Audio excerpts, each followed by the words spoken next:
10 kilowatt ক্ষমতা সম্পন্ন একটি ইঞ্জিন 2000 কেজি পানি 3 মিনিটে 90 মিটার উচ্চতা উঠাতে পারে। ইঞ্জিনটির কর্মদক্ষতা কত?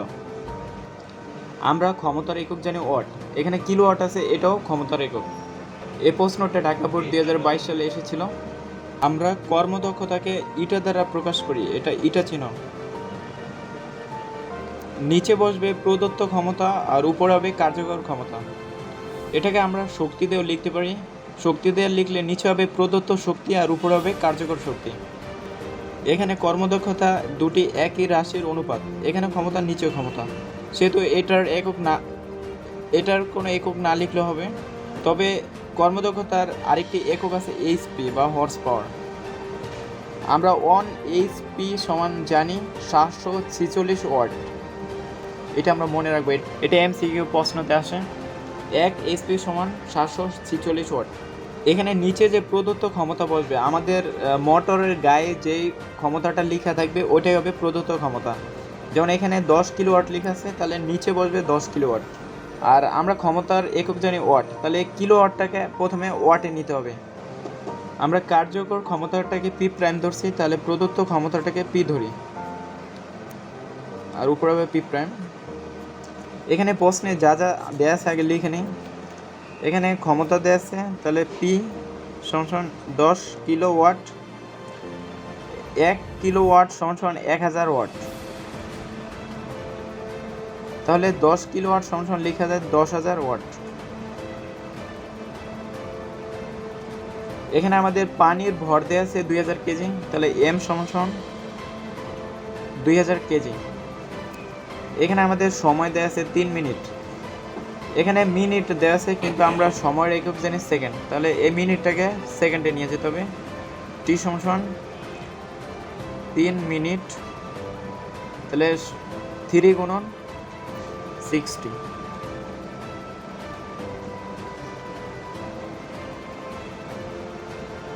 একশো 80 সেকেন্ড।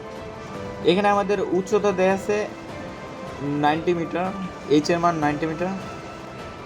আমাদের প্রদত্ত ক্ষমতার তো কোনো কিছু করতে হবে না, প্রদত্ত ক্ষমতা তো দেওয়া আছে, আমাদের প্রথমে কার্যকর ক্ষমতাটা বের করে নিতে হবে। তো আমরা ক্ষমতার সূত্র জানি কাজ ডিভাইডেড বাই সময়। একক সময়ে কৃত কাজই হচ্ছে ক্ষমতা।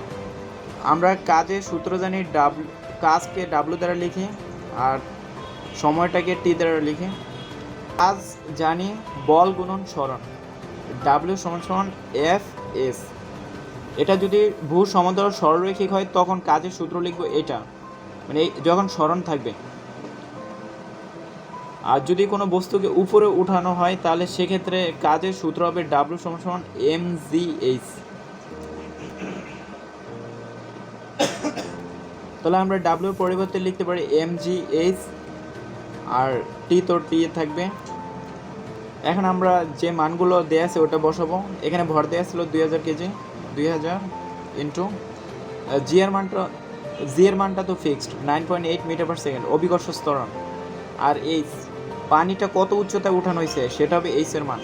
90 মিটার উচ্চতা উঠানো হয়েছে, তাহলে 90, এইচ এর মান 90 ডিভাইড বাই, আর সময় কত সেকেন্ড সময় মোটরটা চলছে, 3 মিনিট অথবা 180 সেকেন্ড, 180 সেকেন্ড লিখব। এটাকে ক্যালকুলেটরে বসালে আসবে 9800 ওয়াট। এখন আমরা এই সূত্রে মানগুলো বসাই দেবো। প্রদত্ত ক্ষমতা দেওয়া ছিল 10 কিলোওয়াট বা 10,000 ওয়াট, নিচে 10,000 লিখব। আর কার্যকর ক্ষমতাটা আমরা এখানে বের করছি, এই সূত্র দিয়ে বের করবো, m g h divided by t. এটা মান আসছে 9800 ওয়াট ইন্টু, আর এখানে 100 দিয়ে গুণ হবে। উপরে 2টা শূন্য আর এখানে 2টা শূন্য কাটা যাবে। উপরে 2টা শূন্য, এখানে 2টা শূন্য, এখানে 2টা শূন্য, 4টা শূন্য, আর নিচে 4টা শূন্য কাটা যাবে। তাহলে উপরে শুধু থাকবে 98%। সুতরাং ইঞ্জিনের কর্মদক্ষতা হবে 98%। এই কর্মদক্ষতার সূত্রটাকে এভাবে লেখা যায়, যেমন ইটা সমান নিচে হবে প্রদত্ত ক্ষমতা, পরে উপরে হবে প্রদত্ত ক্ষমতা থেকে অপচয় ক্ষমতাটাকে বিয়োগ করে দেব, মানে যে পরিমাণ শক্তিটা অপচয় হয়ে যাবে, যে পরিমাণ ক্ষমতাটা লস হয়ে যাবে, অপচয় হয়ে যাবে, সেটাকে বিয়োগ করে দেব। তাহলে আমরা কার্যকর ক্ষমতাটা পাবো আর গুণন দেব 100%। এই সূত্রটা মনে রাখবো।